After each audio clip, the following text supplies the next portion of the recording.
Sharma sir, Rajagopal, Padhye sir, इनहरचे सगळे अधिकारी आणि आपण सगळे हे व्याख्यान ऐकायला आलेले निसर्गप्रेमी, साने मॅडम आणि डॉक्टर पी व्ही जोशी यांच्या मेमोरीमध्ये आठवणीमध्ये आम्ही एक व्याख्यान आयोजित केलं आहे. आणि हे 2 स्टॉलवर 2 वेगळ्या विषयातले होते, तरी त्यांनी इतकं निसर्गाच्यासाठी कॉन्ट्रीब्यूट केलं आहे निसर्गाविषयी ज्ञानामध्ये.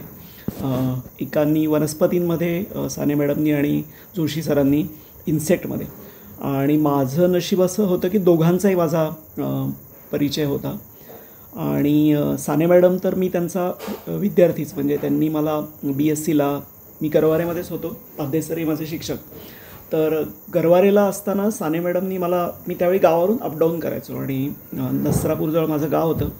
आणि साने मॅडमनी त्यांना कळलं की ज्या क्षणी की हा रोज एवढा लांबून येतो, तेव्हा त्यांनी सांगितलं की रोज एक तुम्ही वनस्पतीचा त्या भागातला नमुना घेऊन येत जा आणि तो आपण आयडेंटिफाय करू. आणि अशी पहिल्यांदा मला वनस्पतींविषयी गोडी निर्माण झाली.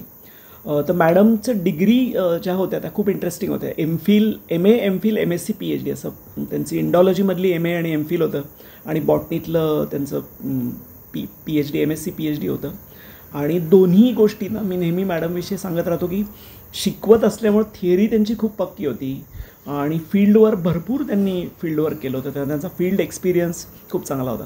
तसे 2 वेगळे व्यासंग एकत्र केल्यामुळं विज्ञानातले जे कनेक्टिंग द डॉट्स असतात की नेमकं कसा जोडायच्या गोष्टी थिअरीमधल्या आणि प्रॅक्टिकलमधल्या, याविषयी त्यांचा हात कोणी वनस्पतीशास्त्रात धरणारं नव्हतं. आणि अशा 2 मान्यवरांशी संवाद साधण्याची, त्यांच्याकडून शिकण्याची मला संधी मिळाली. आणि म्हणूनच माझा निसर्ग या क्षेत्रातला, निसर्ग अभ्यास क्षेत्रातला आवड आहे ती टिकून राहिली असं म्हणलं तर ते वावगं ठरणार नाही. आणि जोशी सरांचं इन्सेक्ट्स आणि साने मॅडमची वनस्पती या 2 वेगळ्या विषयांना जोडणारं व्याख्यान आपण करूया असं पाध्ये सर म्हणाले. तेव्हा म्हटलं अगदीच हे यथोचित होईल या कार्यक्रमासाठी आणि आपण आता या व्याख्यानाला सुरुवात करूया. तर इन्सेक्ट प्लांट इंटरॅक्शन ही इतकी इंटरेस्टिंग आहे आणि त्याच्यामध्ये इतके पदर आहेत की ते असं सहज तो गुंता सोडून दाखवणं अवघड होणार नाही. पण मी त्यातल्या त्यात जेवढं सोपं करता येईल आजच्या व्याख्यानात असा प्रयत्न केला आहे. आणि खरं तर एक अख्खं मोठं रामायण विविध पदर असलेलं ते काय एक श्लोकी रामायणात कसं अगदी त्याचा ब्रॉड आउटलाईन सांगितली जाते तसं काहीसं या व्याख्यानात होईल. कारण यातले प्रत्येक पैलूवर वेगळा विचार गरजेचा आहे, त्याच्याविषयी वेगळं एक व्याख्यान गरजेचं आहे. तर मुख्य या इंटरॅक्शन्स असतात ना सजीवांमधल्या, त्याचं 4 प्रकारात वर्गीकरण शास्त्रज्ञांनी केलेलं आहे. त्या एकाला म्युच्युअलिझम म्हणतात, म्हणजे दोन्ही सजीवांचा जे एका असोसिएशनमध्ये एका प्रकारच्या सहयोगामध्ये अडकलेले असतात किंवा बांधलेले असतात, त्यांचा एकमेकांना दोघांनाही जर फायदा होत असेल तर त्याला म्युच्युअलिझम असं म्हणतात. या 2 सजीवांमध्ये एकाचा फायदा होत असेल आणि एकाचा फायदा होत नसेल आणि तोटाही होत नसेल, म्हणजे एक न्यूट्रल आणि एकाला पॉझिटिव्ह प्लस असं होत असेल, फायदा होत असेल तर त्याला कॉमेन्सॅलिझम म्हणतात. आणखीन एक असोसिएशन असं आहे की ज्याला एकाला फायदा होतो आहे एकाला तोटा होतो आहे तर त्याला पॅरासायटिझम म्हणतात. आणि एकाला फायदा होतो आहे ना तोटा होतो आहे आणि एकाला तोटा होतो आहे, अशा प्रकारची काही असोसिएशन्स आहेत, त्याला ॲमेन्सॅलिझम म्हणतात. तर सर्व जी असोसिएशन्स आहेत निसर्गात आपल्याला भोवताली दिसणारी, ती सगळी या 4 गटात कुठेतरी वर्गीकरण त्यांचं करता येतं. आणि हेही स्ट्रिक्ट नाही आहे, बरेचदा याच्यामध्ये बऱ्याच चढाओढी आणि इव्होल्युशनरी आर्म रेस असा शब्द वापरला जातो, ते होत राहतात. त्यामुळं हे ब्रॉड गट असं यांचं म्हणता येईल. तर प्लांट इन्सेक्ट इंटरॅक्शनला मुख्यतः मी आता क्लासिफाय करताना या 2 गटात क्लासिफाय केले. अँटॅगोनिस्टिक म्हणजे एकमेकांच्या विरुद्ध शत्रू, कौरव पांडव कसे उभे राहतात तसे भाऊ असून एकमेकांच्या विरुद्ध उभे राहिलेले काही असोसिएशन्स आहेत, ते अँटॅगोनिस्टिक आहेत. त्याच्यामध्ये प्लांट इटिंग इन्सेक्ट्सविषयी आपण थोडक्यात बोलू. अगदीच जे कॉमन आपल्याला प्लांट इन्सेक्ट इंटरॅक्शन म्हटल्यावर पहिलं आपल्या डोळ्यासमोर येतं की वनस्पती खाणारे किडे, प्लांट इटिंग इन्सेक्ट्स तर अगदी मुबलक आपल्या आसपास दिसू शकतात. अगदी त्याची काही रेअर एक्झाम्पल्स आहेत की ज्यामध्ये या इन्सेक्टला वनस्पती खातात, खूपच दुर्मिळ, पण अशी उदाहरणं आहेत ती या अँटॅगोनिस्टिक इंटरॅक्शनमध्ये बघूया. आणि म्युच्युअलिस्टिक म्हणजे दोघांनाही फायदा होणारी खूप इंटरेस्टिंग इंटरॅक्शन्स आहेत.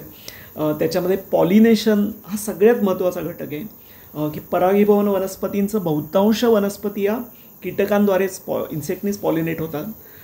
सीड डिस्पर्सल म्हणजे काही बीजांचा प्रसार हा कीटक करत राहतात. त्याच्यापेक्षा पक्षी मॅमल्स हे जास्ती बीजप्रसार करणारे असले तरी थोडासा इन्सेक्टचा रोल आहे. आणि मिर्मिकोफिली म्हणजे मुंग्यांद्वारे होणारं मिर्मिकोकोरी मिर्मिकोफिली हे डिस्पर्सल आहे, त्यांचं असोसिएशन आहे, त्याच्याविषयी थोडक्यात बोलू. तर असं एक समराईज करायचा प्रयत्न केलेला आहे. तर हीच पुढची स्लाईड तेच सांगते की म्युच्युअलिस्टिकमध्ये पॉलिनेशन आणि डिस्पर्सल, अँटॅगॉनिस्टिकमध्ये प्लांट प्रिडेशन आणि इन्सेक्टिव्होरी आणि एक मिमिक्री असं एक छोटासा आपण जाता जाता त्याच्यावर बोलूया. तर प्लांट्स उत्क्रांत कशी झाली आणि इन्सेक्ट उत्क्रांत कसे झाले, तर ते फार इंटरेस्टिंग आहे की वनस्पती या सगळ्या या सपुष्प वनस्पतींच्या आधीच्या ज्या वनस्पती होत्या त्याच्यामध्ये शेवाळ होती, फर्न्स होती, अगदी या सपुष्प वनस्पतींमधलेच एक ज्यांना फळं येत नाहीत असे जिम्नोस्पर्म नावाचा गट आहे. तर त्या जिम्नोस्पर्म गटापर्यंत फक्त वनस्पती सुट्या होत्या, त्यांचं कोणाशी असं असोसिएशन किंवा काही सहउत्क्रांती झाली असं नव्हतं. पण सपुष्प वनस्पतींमध्ये असं झालं की त्यांनी कीटकांकडं एक हात पसरवला याचा सहकार्याचा, आणि तो त्या दोघांनी एकदम घट्ट हातात धरून सगळी उत्क्रांतीचा गाडा पुढं नेलेला आहे असं आपल्याला दिसतं. तर फ्लावर्स जी फुलं असतात ती जी मशिनरी आहे रिप्रोडक्शनची प्लांटच्या बाबतीत, तिथं इन्सेक्टचा रोल या उत्क्रांतीमध्ये घडलेला आहे. आणि इन्सेक्ट मुख्यतः असे उत्क्रांत झालेत की त्यांना अन्न हा महत्त्वाचा स्रोत होता वनस्पती, आणि त्याच्यासाठी त्यांचं सगळं मॉडिफिकेशन झालेलं आहे. तर आपण पहिल्या असोसिएशनपासून असं सुरुवात करू. मी त्या स्माइलीज टाकल्यात, एकामध्ये तो हॅपी एकामध्ये सॅड आहे. तर हेच फोटो सगळीकडे वापरलेत आणि या असोसिएशनमध्ये कोण हॅपी आहे आणि कोण सॅड आहे ह्याच्यावरून आपण लक्षात घेऊ शकतो की इथं आता इन्सेक्ट हॅपी आहेत कारण त्यांना काहीतरी मिळणार आहे. म्हणजे पॅरासायटिझमसारखं असोसिएशन आहे आणि वनस्पतींचं नुकसान होणार आहे. इमोजीवरून आपल्याला लक्षात येईल की हे कसं असोसिएशन्स मी या प्रेझेंटेशनमध्ये क्लासिफाय केली आहेत. तर प्रिडेशन अगदी सगळ्यात महत्त्वाचं आहे की आपल्या जवळ जर उदाहरणं बघितली तर सर्रास एक कीटक मोठ्या प्रमाणात वनस्पती खात असतात आणि वनस्पती आपल्या सगळ्या अन्नाचा पाया आहे. ते खूप मोठ्या प्रमाणात कार्बोहायड्रेट तयार करतात, इतकं मोठ्या प्रमाणात की त्यांची स्वतःची जी गरज असते त्याच्या कितीतरी पट ते कार्बोहायड्रेट म्हणजे कर्बोदकं तयार करतात आणि ती सगळी इन्सेक्ट्सनी, बर्ड्सनी, मॅमल्सनी खाल्ली जातात. मग या सगळी सजीवसृष्टी आहे प्राण्यांची, कीटकांची, पक्ष्यांची, ही सगळ्या वनस्पतींनी तयार केलेल्या अन्नावर अवलंबून असते, आपल्याला माहितीच आहे.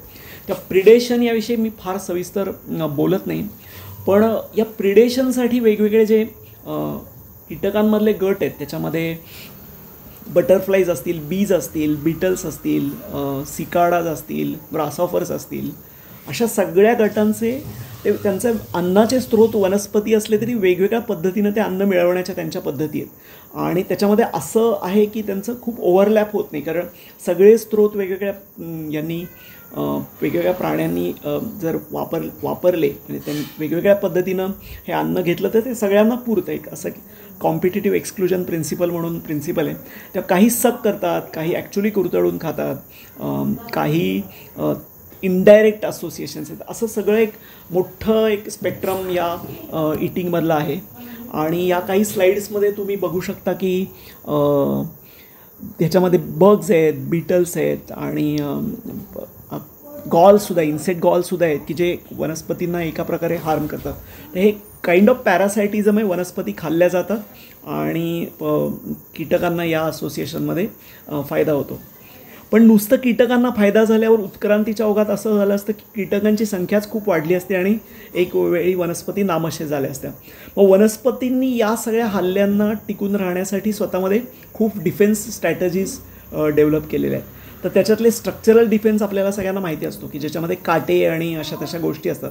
या फारशा कीटकांसाठी काटे नाहीत, मोठ्या ऑर्गॅनिझम्ससाठी आहेत. म्हणजे मॅमल्स खातात, चरणारी गुरं खातात, पक्षी खाऊ शकतात, त्यांच्या अगेन्स्ट हे काटे स्क्विरल्ससारखे आहेत, त्यांच्यासाठी हे काटे आहेत. हा कीटकांसाठी खास नसलेला डिफेन्स आहे. पण स्ट्रक्चरल डिफेन्स फार महत्त्वाचा आहे कारण ह्याच्यात त्यांनी थॉर्न्स, प्रिकल्स तयार केलेत आणि काही स्पीसीजमध्ये हे स्टिंगिंग हेअर्स म्हणजे खाचकुईलीसारख्या काही वनस्पती आहेत किंवा हिमालयात मिळणारी बिच्छुका पौधा नावाची वनस्पती आहे. तर ह्या वनस्पतींनी एक प्रकारचा डिफेन्स केलेला आहे. पण हा सगळा कीटक केंद्रित डिफेन्स नाही. तर कीटक केंद्रित डिफेन्स काय तो वनस्पतींचा, तर भरपूर सगळी विषं वनस्पतीमध्ये भरून ठेवणे, पॉयझनस सबस्टन्स तयार करणे. तर थोडक्यात अगदी त्याचं तांत्रिक भाषेत शास्त्रीय भाषेत वर्गीकरण करायचं झालं या डिफेन्सचं तर 2 प्रकारे करता येईल. एक म्हणजे इंड्यूस डिफेन्स, एक म्हणजे constitutive defence. So what is induce defence?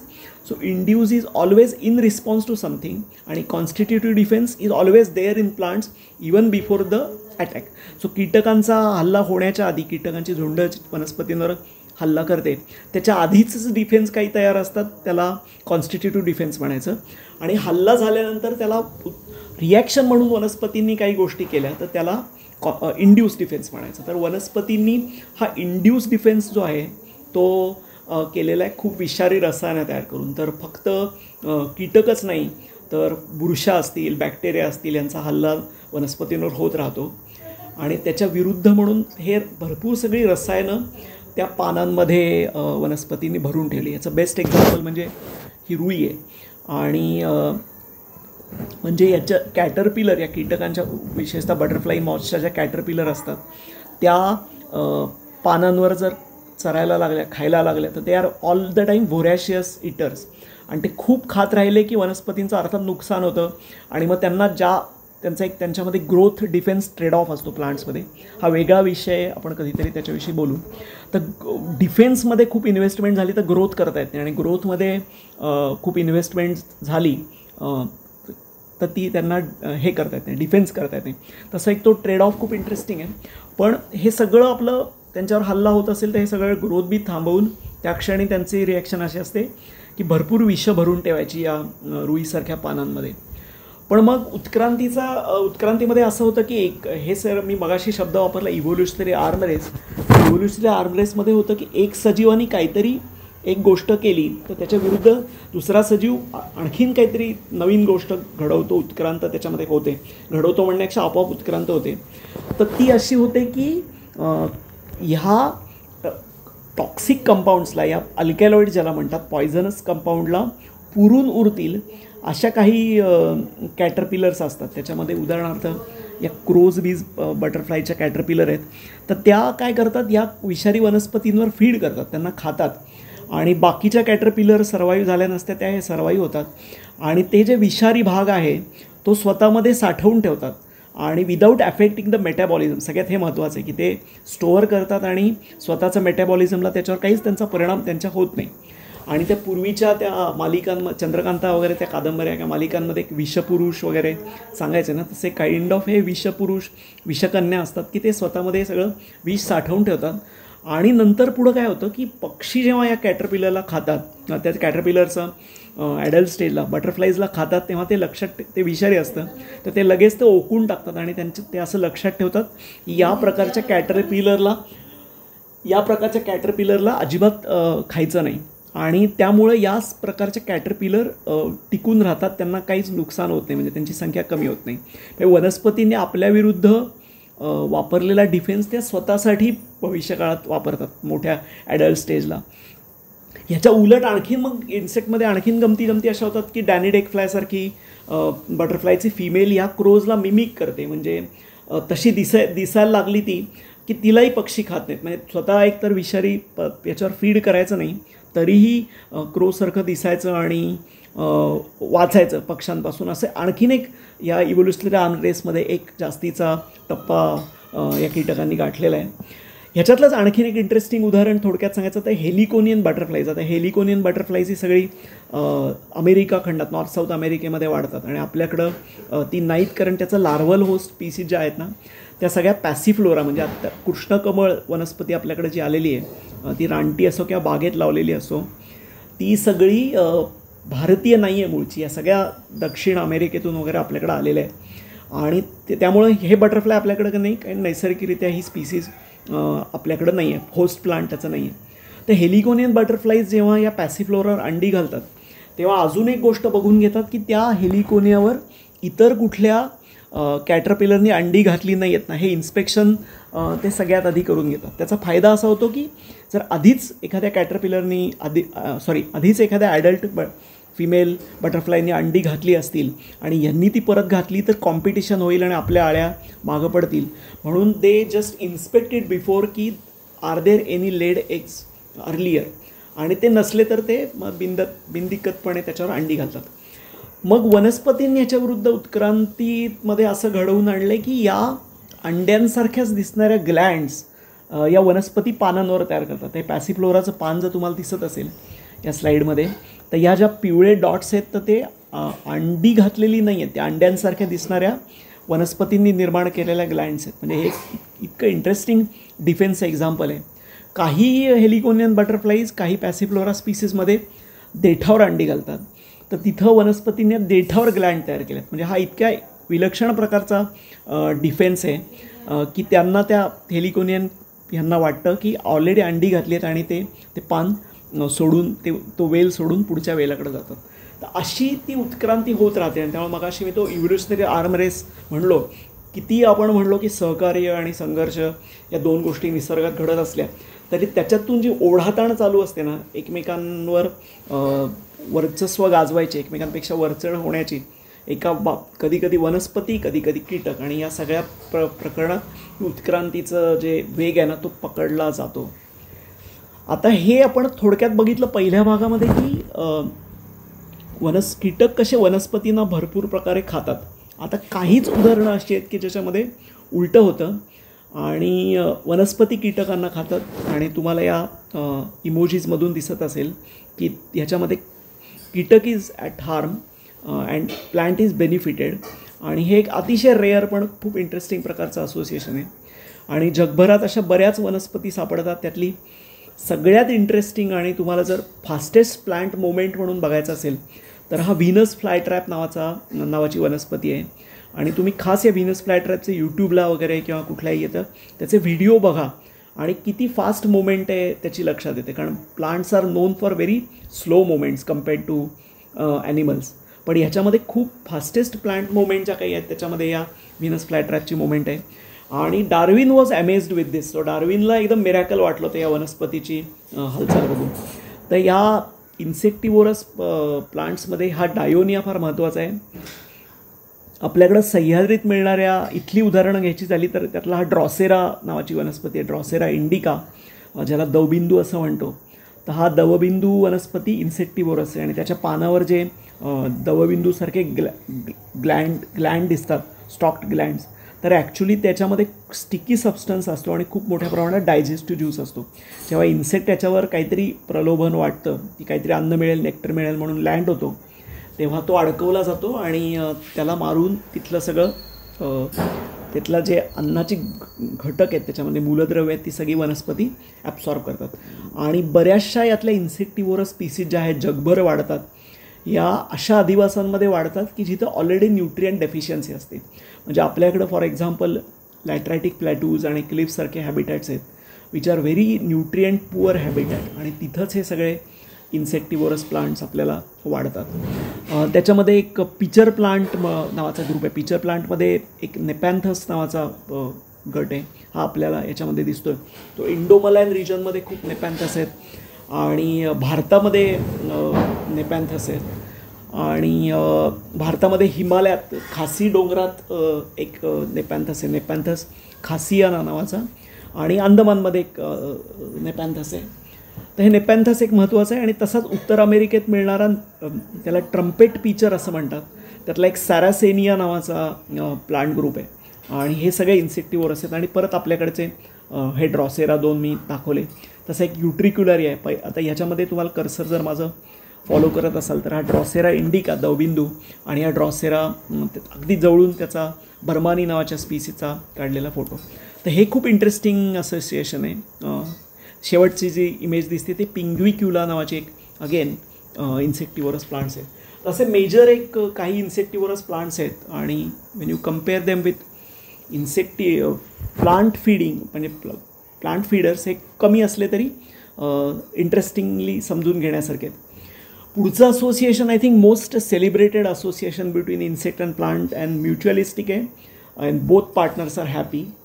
आणि त्याच्यामध्ये त्याला पॉलिनेशन असं म्हणतात. आणि पॉलिनेशनमध्ये वनस्पतींना असं करायचं असतं की दुसऱ्या फुलातून आलेले परागकण त्या प्रेफर करतात, कारण त्याच्यामुळे जी डायव्हर्सिटी प्लांटमध्ये येते ती वनस्पतींना नवीन हॅबिटॅटमध्ये जाऊन तिथं टिकून राहायचं असेल तर तुम्ही जेवढे डायव्हर्स असाल तेवढी शक्यता तुमची वाढते त्याच हॅबिटॅटमध्ये ग्रो करण्यापेक्षा.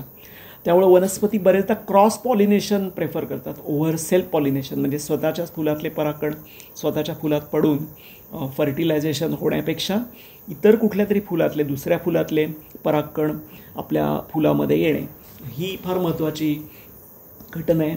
आणि ती कशी ॲक्सिडेंटली उत्क्रांतीत इव्हॉल्व झाली हे समजून घेणं फार महत्त्वाचं आहे.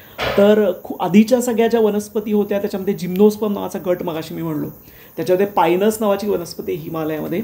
पायनस इतक्या मोठ्या प्रमाणात पोलन तयार करतो की त्यांना माहिती आहे वाऱ्यावर जर पोलन्स परागकण उधळायचे असतील तर त्याची खात्री नसते की तो नेमका तिथं पोचेल. मग त्याला पर्याय काय, तर सगळी आपली इन्व्हेस्टमेंट आहे ती सगळी पोलन तयार करण्यात वापरायची. आणि पोलन इतके तो पायनस तयार करतो की त्याला सल्फर शॉवर असं म्हणलं जातं, म्हणजे एवढ्या मोठ्या प्रमाणात परागकण तयार होतात.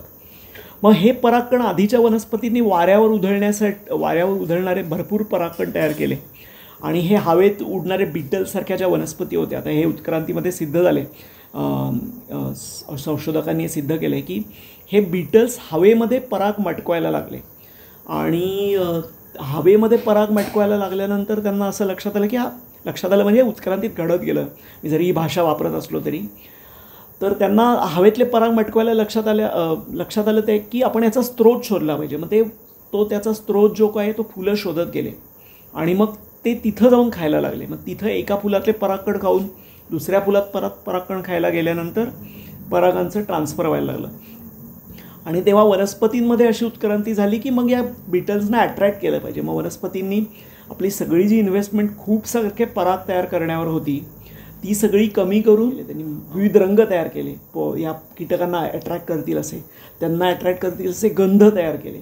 तर गंध आणि रंगातली इन्व्हेस्टमेंट वाढवल्यावर परागांची संख्या कमी झाली, पण खात्रीनं पॉलिनेट करायला येणाऱ्या इन्सेक्ट्स वाढले आणि मग एक परागीभवन आणखीन उत्क्रांत होत गेलं. तर एका बाजूला अशी टोक आहे की जिकडं नुसतेवर वाऱ्यावर उधळायचे पराग आणि बाकी काही तामझाम करायचा नाही, आणि एका बाजूला अशी उदाहरणं आहेत ऑर्किडमध्ये की एक स्पेसिफिक पॉलिनेटर, एक ठराविक पॉलिनेटरच येईल आणि तुमचं परागीभवन करेल.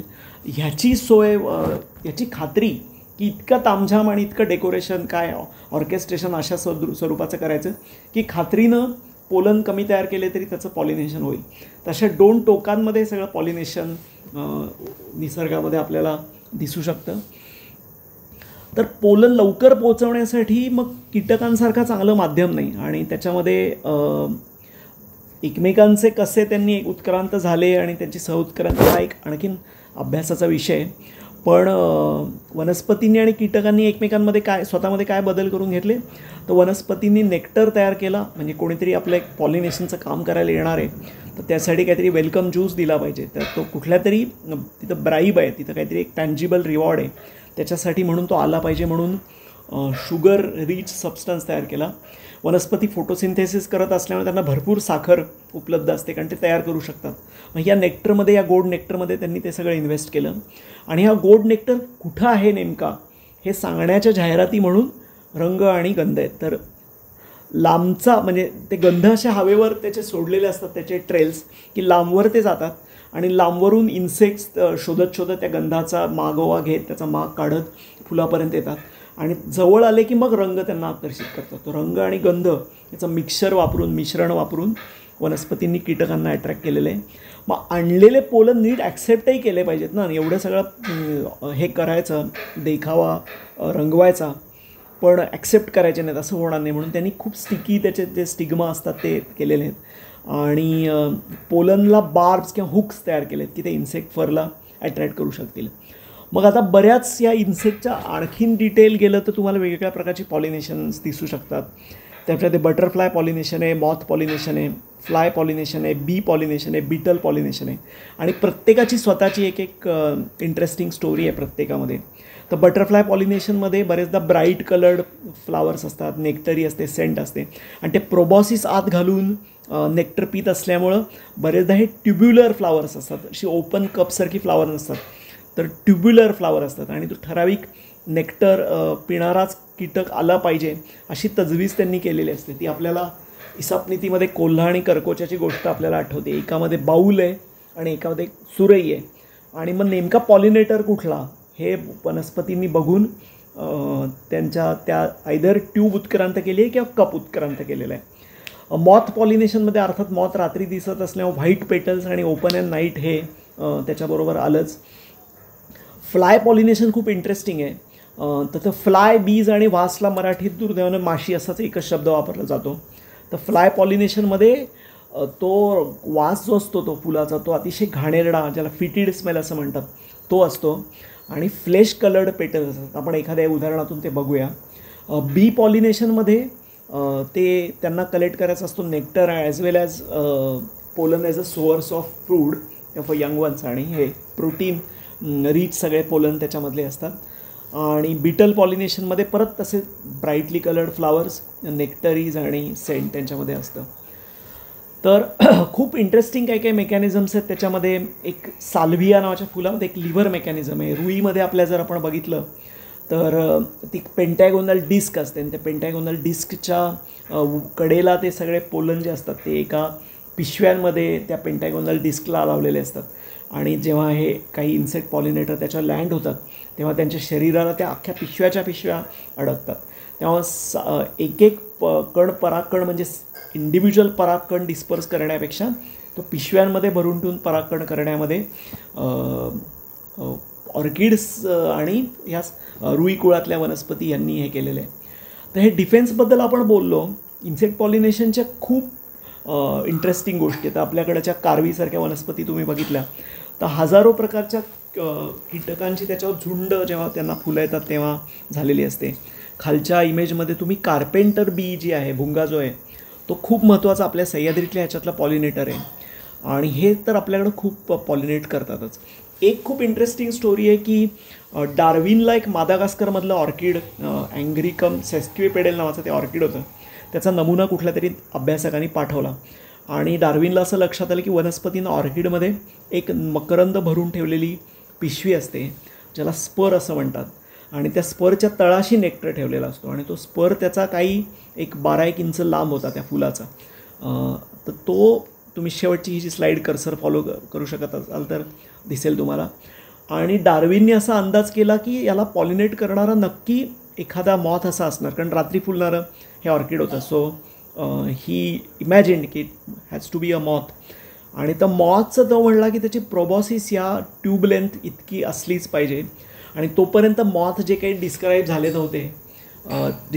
होते त्याच्यामध्ये एवढी प्रोबॉसिस असलेली, एवढी शुंड असलेलं कुठलाही मॉथ डिस्क्राईब झाला नव्हता. तर त्या काळातल्या सायंटिस्टनी म्हणे डार्विनला क्रिटिसाईज केलं की असं काही असतं का, असं काही नसणार आहे. पण डार्विन गेल्यानंतर मग हा मॉथ सापडला मादागास्करमध्ये आणि मग ते प्रेडिक्ट केलं होतं डार्विननी, म्हणून त्याचं जे झुलॉजिकल नाव आहे झॅन्थोपॉन मॉर्गनी प्रेडिक्टा. तर त्याच्यामध्ये प्रेडिक्टेड आहे की तुम्ही नुसतं एका फुलाचं स्ट्रक्चर बघून त्याचा मॉथ पॉलिनेटर प्रेडिक्ट करू शकता आणि मॉथचं प्रोबॉसिस बघून असं प्रेडिक्ट करू शकता की एवढा स्पर लेंथ असलेलं फ्लावर कुठतरी असणार. तर इतकं घट्ट असोसिएशन की if you know one organism you can predict about the other organism.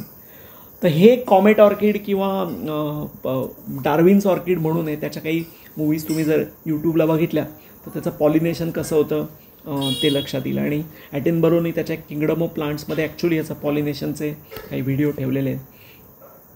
तर काही या पॉलिनेशनमध्ये परागीभवनामध्ये आणखीनही काही काही ट्रिक्स आहेत. नॉर्मल आपल्या भोवताली दिसतात त्याचं पॉलिनेशन त्यापेक्षा. तर ह्याच्यामध्ये घाणेरड्या वासाची अनेक फुलं असतात आणि त्याच्यामध्ये आपलं सुरणाचा, आपण जी भाजी खातो सुरण, त्या सुरणामध्येच असे बघू शकता तुम्ही. त्याचा जर सेक्शन घेतला तर वर असं ब्राउनिश रॉटन स्मेल असलेलं एक असं फ्लेश असल्यासारखं त्याचं वरचं ते सगळा एक भाग असतो फुलाचा. त्याचे टेक्निकल नावं सांगत बसत नाही. तर ते ऑर्केस्ट्रेशन असं असतं की ह्या फ्लाईजना अशा ठिकाणी अंडी घालायची असतात की त्यांचे यंगवन जेव्हा बाहेर येतील, कदाचित कॅटरपिलर बाहेर येतील, तेव्हा त्यांना इझिली अवेलेबल फूड पाहिजे म्हणून ते सडणाऱ्या आणि कुजणाऱ्या मांसात ऑलरेडी अंडी घालायच्या प्रयत्नात असतात. तर या सुरणाने असा देखावा केलेला आहे की तो जो वरचा त्याचा भाग असतो जो आपल्याला व्हिजिबली दिसतो सुरणाच्या फुलामध्ये, तो सगळ्या रॉटन स्मेलची काइंड ऑफ मिमिक्री करत असतो आणि खाली तळाशी ट्यूबमधून आत गेल्यावर तिथं वरच्या बाजूला मेल फ्लॉवर्स, खालच्या बाजूला फिमेल फ्लॉवर्स असतात. आणि जेव्हा एखादा बी म्हणजे ती जी फ्लाय आहे ती तो वासाचा माग काढत त्या सुरणापर्यंत येते तेव्हा ते वरचं नुसतंच तिला लक्षात येतं हे काहीतरी तामझाम खरा नाही आहे, that's not a real rotten flesh. So ती खाली जाते त्या स्मेलचा मागोवा घेत आणि खाली पोचते तेव्हा तिच्या लक्षात येतं की हे काही नाही आहे, इथं नुसताच वास आहे. पण तिथं जाताना तिने ऑलरेडी दुसऱ्या फुलातून आणलेले पोलन्स त्या फिमेल फ्लॉवरला लागतात आणि ती काही काळ तिथं राहते. फिमेल फ्लॉवर फर्टिलाइज झाली की झाडं असं काहीतरी झाडांना ट्रिगर मिळतो आणि ते मेल फ्लॉवर्स रिलीज करतात. मेल फ्लॉवरचा एक रो त्या फिमेल फ्लॉवरच्या वर असतो आणि मग जाताना ते परत तिला ते पराकड लागतात आणि ती दुसऱ्या फुलात जाते. असंच इंटरेस्टिंग मेकॅनिझम या सिरोपेजिया नावाच्या वनस्पतीमध्ये, आपल्याला कंदील पुष्प नावाच्या वनस्पतीमध्ये आहे. तर बरेच डिप्टेरन फ्लाईज त्यांना पॉलिनेट करतात आणि आतून रंगी फुलं असतात. तेव्हा हे जे रंग आहेत ना ते आपल्याला दिसणारे फुलांचे हे सगळे ॲक्च्युली नेक्टर गाईड्स आहेत की नेक्टर नेमकं कुठं लोकेट केलं आहे हे सांगणाऱ्या रेषा आहेत. आणि काही जी फुलं आपल्याला नुसती पांढरी दिसतात, जस्मिन कुळातली बरीचशी, त्याच्यावर काही विशिष्ट प्रकारच्या UV रंगातल्या स्ट्राईप्स असतात नेक्टर दाखवणारे. आणि तो व्हिजिबल स्पेक्ट्रम जो आहे ना UV अल्ट्राव्हायलेट राईट, तो अल्ट्राव्हायलेट आपल्याला दिसत नाही पण तो इन्सेक्टला दिसतो. तर असा हा सगळा एक इंटरेस्टिंग तामझाम असतो. पण याला एक इंटरेस्टिंग लव ट्रायंगल आहे, तो म्हणजे ईस्टचा. ईस्ट म्हणजे एक प्रकारची बुरशी आहे. म्हणजे आता मी फक्त वनस्पती आणि कीटकांबद्दल बोललो, तर ईस्टला लव ट्रायंगल असं का म्हणलं आणि ही इमेज काय मी रँडमली घातली आहे. त्याचं कारण इन्सेक्ट आणि ईस्ट दोघांनाही, ईस्ट आपल्याकडं सगळीकडे वाढतात, मातीत वाढतात, सर्वत्र ईस्ट असतात, तशी ती फुलांच्या नेक्टरमध्येही ईस्ट असतात. आणि लोकांनी खूप त्याचा अभ्यास केला आहे आणि त्याच्यापासून आम्हीच एक खरं तर आमचे एक अभिजचे एक बाघेला नावाचे मित्र होते आगारकरमध्ये कलिग, त्यांच्यावर एक पेपरही केला आहे फ्लावर नेक्टर मधला ईस्टचा. तर या ईस्टना आणि कीटकांना दोघांनाही साखर हवी असते. So their love is for sugar आणि ते दोघंही ते साखर खातात कारण ईस्टला ऑब्व्हियसली काहीतरी कार्बोहायड्रेट सोर्स पाहिजे, तो साखर असतो. आणि मग ह्याच्यामध्ये पारडं कोणाचं जड होतं, तर असं आता लोकांना अभ्यासात दिसलेलं आहे की ईस्ट जरी ती साखर खाऊन जगत असले तरी ईस्टनी त्याच्या जे अल्कोहोल स्वरूपाचं काहीतरी रसायनं तयार होतात त्या नेक्टरमध्ये, त्याच्यामुळे एक विशिष्ट गंध त्या नेक्टरला येतो आणि त्या गंध तो नेक्टरला आल्यामुळं अट्रॅक्शन, म्हणजे त्या फुलातला मी म्हटलं तसं फुलं गंध तयार करतात, तो अनेकदा नेक्टरचाही गंध असू शकतो ईस्टनी तयार केलेला आणि त्याच्यामुळे ते आकर्षित होतात आणि फायदा होतो वनस्पतींना. म्हणजे नुसती ती ईस्ट यातली शुगर खातात असं नाही, ते पॉलिनेशनला मदतही करतात. आणखीन लोकांनी असं दाखवून दिलं आहे की मग हे ईस्टचं इनॉक्युलेशन, ते एका फुलातून ईस्ट दुसऱ्या फुलात कसं जाणार ना, दुसऱ्या फुलातल्या नेक्टरमध्ये कसं जाणार, तर ह्याच्यामध्ये इन्सेक्टचा रोल असतो. ते जेव्हा पोलन कलेक्ट करतात आणि तिथलं मकरंद पितात तेव्हा त्याच्याबरोबर त्यांच्या सोंडेवर ते ईस्टही जातात, ईस्टचे ते जे काही स्पोर्स वगैरे असतील ते जात असतील आणि ते दुसऱ्या फुलात जातं. आपण कसं ताकाला एका भांड्यातून दुसऱ्या भांड्यात विरजण लावतो तसं ईस्टचं विरजण हे दुसऱ्या फुलाच्या नेक्टरला लागू शकतं. पुढचं असोसिएशन आहे त्याला मिर्मिकोफिली किंवा मिर्मिकोकोरी म्हणतात, प्लांट अँड इंटरॅक्शन असं म्हणता येईल. आणि त्याची बरेच गमती जमती आहेत. त्याच्यामध्ये आफ्रिकन सवानाज ज्या आहेत तिथं वाढणाऱ्या काही प्रकारच्या बाभळी आहेत आणि त्या बाभळींमध्ये हे असोसिएशन दिसतं. आणि त्यांचा एकमेकांना, या दोन सजीवांचा फायदा असा होतो की अँट्स ज्या असतात त्यांना राहण्यासाठी काटे, जे या बाभळीचे काटे असतात त्याच्यामध्ये त्यांना राहायला 2 BHK 3 BHK अपार्टमेंटसारखी सोय केलेली असते. आणि या तुम्ही चित्रात फोटोमध्ये बघू शकाल तर त्या पानाच्या टोकाला या बाभळींच्या काही खास प्रकारचे ग्लोब्युल्स दिसतात. तर ते या प्रोटीन रिच ग्लोब्युल्स, आणि ते प्रोटीन रिच ग्लोब्युल्स हे यंग जे अँट्स आहेत त्यांना फीड करण्यासाठी अँट्स वापरतात. So their dining is been taken care by plants, their boarding has been taken care by plants. In return प्लांट्सला काय मिळतं तर प्लांट्सला प्रोटेक्शन मिळतं. तर या सगळ्या अँट्स या काट्यांमध्ये राहत असल्या की मग एखादा ब्राउझिंग ॲनिमल म्हणजे चरणारा, ती पानं खाणारा प्राणी, जिराफासारखा तिथं आला, झेब्र्यासारखा आफ्रिकेमध्ये, तर तो जेव्हा पहिलं पान खातो तेव्हा ज्यांनी झाडाला जो हादरा बसतो, जे सिम्युलाय तयार होतो, त्यांनी या सगळ्या अँट्स बाहेर येतात आणि त्याला चावून हैराण करतात आणि वनस्पतीला फायदा होतो. आणि गेल्या काही वर्षात अभ्यासकांनी असं दाखवलं आहे की ह्या अँट्स मध्ये खाली उतरतात त्या झाडावरून आणि ते झाडाची जी कॅनोपी असेल त्या कॅनोपीच्या भागातल्या सगळ्या दुसऱ्या वनस्पतीच्या रुजणाऱ्या बिया आहेत ना त्या फिजिकली रिमूव्ह करतात आणि बाहेर नेऊन टाकतात. तर असं एक खूप इंटरेस्टिंग असोसिएशन, म्हणजे दोघांनाही फायदा होणारं असोसिएशन आहे. आणि आपल्याकडं सह्याद्रीमध्ये मिर्मिकोफिलीचे खूप सगळे असोसिएशन दिसतात की खूप वनस्पतींवर मुंग्या दिसतात आणि त्या तुम्ही त्याचा नीट अभ्यास केला तर त्याच्यामधले काय काय गोष्टी असतात. तर उदाहरणार्थ या एका सूर्यफूलकुळातल्या वनस्पतीवर सेनेशिओवर एक मुंगी दिसते आणि तिथं खूप सगळे ॲफिड्स आहेत. तर एका अर्थाने ॲन्ट्सनी पाळलेले ॲफिड्स आहेत. So ants were the first domesticator of animals as well as domesticator of plants. तर त्या आपल्याला माहिती आहे की मुंग्या त्यांच्या वारुळांमध्ये बुरशांची शेती करतात. तसे हे पाळलेले आपण कसे दुधासाठी माणूस जेव्हा केवमॅनमधून ॲग्रिकल्चरला गेला ॲग्रिकल्चर रेव्होल्युशन नंतर तेव्हा त्यांनी जनावरं पाळायला सुरुवात केली, जनावरं डोमेस्टिकेट केली. तर त्याच्या आधी अँटनी हे सगळे ॲफिड्स डोमेस्टिकेट केले होते आणि ते डोमेस्टिकेट त्यांच्या जे मागच्या भागातून काही द्रवपदार्थ येतो तो एक खाऊन या अँट जगू शकतात. आणि असं काही उदाहरणं आहेत. परवाच मला एका मित्रांनी सांगितलं की हे लिटरली हे झाड वाळून गेलं पावसाळ्यानंतर तर या अँट्स हे सगळे ॲफिड्स आहेत ना त्यांना फिजिकली त्या झाडावरून रिमूव्ह करतात आणि दुसऱ्या झाडावर प्लांट करतात आणि मग त्याच्यावर तिथं जगत राहतात. तर असं हे मिर्मिकोकोरी नावाचं खूप छान असोसिएशन आहे. काही प्रकारच्या बिया आफ्रिकेतल्याच आणि बाकीच्या ठिकाणचं काही रेकॉर्ड्स आहेत की या बिया स्वतःभोवती साखर वेढून घेतात. म्हणजे त्यांची अशी स्ट्रक्चर असतं की या बीभोवती भरपूर साखर आहे आणि मग मुंग्या त्या बियांना ॲक्च्युली त्या साखरेच्या मोहापायी वारुळात घेऊन जातात आणि मग वारुळामध्ये त्यातली साखर काढून घेतली की ती बी तशीच राहते. तर बी सरफेसवर राहून कुठल्या तरी आगीमध्ये आगीच्या भक्ष्यस्थानी पडली किंवा दुसरं काहीतरी झालं याच्यापेक्षा जमिनीत जाणं हे बीसाठी फार महत्त्वाचं असतं रुजण्यासाठी. तर हे या बीजाभोवती या बियाभोवती साखर तयार करून वनस्पती असं साधतात की मुंग्या त्या जमिनीत घेऊन जातील वारुळात, त्यातली साखर खाल्ली तर वनस्पतींना फरक पडत नाही, पण बी जमिनीत जाते आणि पुढचा जेव्हा फेवरेबल सीझन येतो पाणी पडतं पाऊस येतो तेव्हा त्या तिथून रुजू शकतात.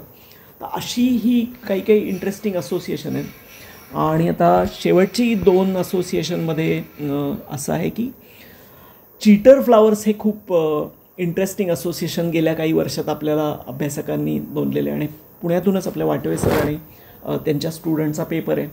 कारण मी मगाशी म्हटलं तसं सहकार्य आहे यांच्यामध्ये, म्युच्युअलिझम आहे, एकमेकांचा फायदा बघणारं असोसिएशन आहे. पण तसं असलं तरीही त्याच्यामध्ये रस्सीख हेच असते की मला प्रत्येक सजीवाला असं करायचं असतं की स्वतःचा फायदा जास्तीत जास्त कसा होईल कमीत कमी काम करून असं धोरण असतं. कारण शेवटी तशीच उत्क्रांती घडत जाणार. मग या धोरणात वनस्पतींना असं करायचं असतं की अभ्यासकांनी हे प्रश्न विचारले की आता समजा इन्सेक्ट पॉलिनेट करणार आहे, त्याची प्रोबॉसिस 1 सेंटीमीटर लांब आहे आणि फुलाचे ट्यूब 1 सेंटीमीटर लांब आहे, तर ती उत्क्रांतीच्या ओघात 1 सेंटीमीटर राहते का, ती का वाढत जाते. तर ह्याचं गंमत असं आहे की फुलाला असं करायचं असतं की नेक्टर तर त्यांना द्यायचा असतो पण एवढा द्यायचा नसतो की ते सगळंच खाऊन जातील. कारण हा एक भाग त्यांना साधायचा असतो की एकाच फुलात जर त्या इन्सेक्ट्सचं त्या नेक्टर खाऊन त्याचं पोट भरलं तर तो दुसऱ्या फुलात जाणार नाही आणि परागीभवन होणार नाही. त्याला त्याची तलफ त्याची काय भागवायची असेल पूर्ण त्या नेक्टरची तर बरीच फुलं व्हिजिट करायला लागतात. मग प्रत्येक फुलात थोडा थोडा नेक्टर तयार करायचा आणि जेणेकरून त्याला थोडं मिळेल पण तरी तहान राहील आणि तो दुसऱ्या फुलात जाईल अशी तजवीज त्यांना करायची असते. मग गंमत अशी होते या सगळ्यामध्ये की जेव्हा समजा आपण एक कल्पना करून बघू, एका वनस्पतीचा फुलाची नळी ज्याच्यामध्ये नेक्टर ठेवला आहे, हा मधुरस ठेवला आहे, ती 1 सेंटीमीटर आहे आणि प्रोबॉसिस 1 सेंटीमीटर आहे आणि ते एकमेकांचं पॉलिनेट करत राहिले तर लक्षावधी वर्ष जर गेल्यानंतर हे प्रोबॉसिस आणि फ्लावर याचं गुणोत्तर एकच राहील का, तर ते तसं होत नाही. तर फुलं काय करतात, जास्ती जास्त ट्यूब वाढवायला बघतात आणि जास्ती जास्त नेक्टर लपवून ठेवता कसा येईल या इन्सेक्टपासून याचा प्रयत्न करतात. ह्याच्या उलट इन्सेक्टमध्ये उत्क्रांती अशी होते, म्हणजे ती नैसर्गिक निवड अशी होते की ते जास्तीत जास्त लांब प्रोबॉसिस करायला बघतात म्हणजे जास्तीत जास्त नेक्टर त्याच फुलातला खाता येईल. ते एकीकडं सिलेक्शन असं होतं आहे की प्रोबॉसिसची लेंथ वाढते आहे इन्सेक्टमध्ये आणि एकीकडं फ्लावरमध्ये सिलेक्शन असं होतं की जो फूल आहे ज्याची ट्यूब वाढत जाईल आणि इन्सेक्टला कमीत कमी नेक्टर देईल तो पुढच्या पिढीत जातो आहे. त्याच्यावर नॅचरल सिलेक्शनचा फिल्टर असं होते. तर ही ओढाताण 2 सजीवांमध्ये कायम चालू असल्यामुळं हळूहळू त्यात प्रोबॉसिसची लेंथ वाढत राहते आणि फ्लावरची लेंथ वाढत राहते. आणि त्याच्यातून मग मी मगाशी डार्विनचं जे उदाहरण सांगितलं त्या कॉमेट ऑर्किडचं किंवा डार्विन ऑर्किडचं, तर ते लक्षात येतं की ह्या 12-12 इंच प्रोबॉसिस त्याच्या तयार झालेल्या आहेत. पण काही फुलांमध्ये असं दिसतं की त्या लिटरली फसवतात इन्सेक्टला, आणि त्याची 2-4 उदाहरणं आहेत, ती घेऊन आपण थांबूयात. तर हे डिसीव्ह करतात लिटरली इन्सेक्ट्सना फ्रॉम व्हिजिटिंग देअर फ्लावर्स. त्याचं बेस्ट उदाहरण म्हणजे हे एक युरोपामध्ये मिळणारं एक ऑर्किड आहे, बी ऑर्किड ज्याला म्हणतात. आणि हे बी ऑर्किड एका बीची म्हणजे तिथलं एखादी माशीची मिमिक्री करतं. आणि या मिमिक्रीमध्ये त्यांची अशी त्यांचं फ्लावरिंग पिरियड असा असतो नेमका की जेणेकरून जेव्हा त्या माशी जी आहे त्याचा नर माशी बाहेर आलेल्या असतील, नर माशा बाहेर आलेल्या असतील आणि फिमेल माशा आल्या नसतील, फ्लाईज आल्या नसतील, तेव्हा नेमकी ही फुलं फुलतात आणि ती एखाद्या माशीसारखीच दिसतात. आणि ते not just visibly look like bee, but ते रसायनं तयार करू शकतात. आणि रसायनं ती कुठली करतात तर they are like pheromones of female insect. So झाडांमध्ये स्वतः अन्न तयार करता येत असल्यामुळं they can like fine tune their pathways in multiple ways. काय काय तयार करता येईल वनस्पतींना, ह्याचे प्रत्येक वनस्पतीचे पाथवेज जे असतात ना, सिंथेसिस पाथवेज, ते इतके फाईन ट्यून करू शकतात की फेरामोनसुद्धा या कीटकांचे त्याची मिमिक्री करतात. आणि मग जेव्हा मेल इन्सेक्टना हे फूल वाटतं तेव्हा ते लिटरली या फुलावर फिमेल इन्सेक्ट्स आहे असं समजून बसायचा प्रयत्न करतात. याच्यामध्ये सुडो कॉप्युलेशन असं म्हणतात. आणि या कॉप्युलेशनमध्ये ती अर्थात मादी नसतेच.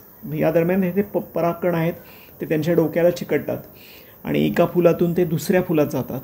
आणि दुसऱ्या फुलात गेल्यानंतर परत हीच फसगत होते, ती मादी नसते, दुसरं फूल असतं आणि झाडाचा फायदा होऊन जातो आणि इन्सेक्टचा अजिबात फायदा होत नाही. तर पहिल्या असोसिएशनमध्ये आपण बघितलं तर की कीटकांचा फायदा होतो आहे, झाडांचा फायदा होत नाही. मग नंतर आपण असं बघितलं की वनस्पतींचा फायदा होतो आहे इन्सेक्टिव्होरीमध्ये, कीटकांना तोटा होतो आहे.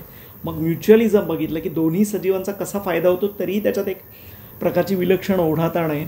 आणि इथं मध्ये कीटकांना तर लिटरली फसवलं जातं. तर या ऑर्फिस परदेशातलं उदाहरण असलं तरी आपल्याकडं सह्याद्रीमध्ये चिपळूणच्या दक्षिणेला, कोकणामध्ये विशेषतः आंब्याच्या झाडावर वाढणारं हे एक कोटॉनिया पेडन्क्युलॅरिस नावाचं ऑर्किड आहे, ज्याला मराठीत भ्रमरी असंच म्हणतो मी, कारण हे भ्रम निर्माण करणार आहे. तर हे सुद्धा एका माशीची याची मिमिक्री करतं, बीची. आणि ते मी मगाशी सांगितलं तसं फिमेल बीचं रिझेम्बलिंग असल्यामुळं मेल बीज त्याला अटॅच हे करायला बघतात, ते फिमेल बीज समजतात. आणि त्याचं मी म्हणलं तसं ऑर्केस्ट्रेशन इतकं इंटरेस्टिंग आहे की ते आंब्याच्या झाडावर वाढतं, त्याला एक अतिशय मोठा असा स्टॉक असतो, 1-2 मीटर वाढेला. त्याचं बोटॅनिकल नावच पेडन्क्युलॅरिस असे. तर मोठा लांबसडक स्टॉक असतो आणि त्या स्टॉकच्या टोकाशी 2-3 फक्त फुलं येतात.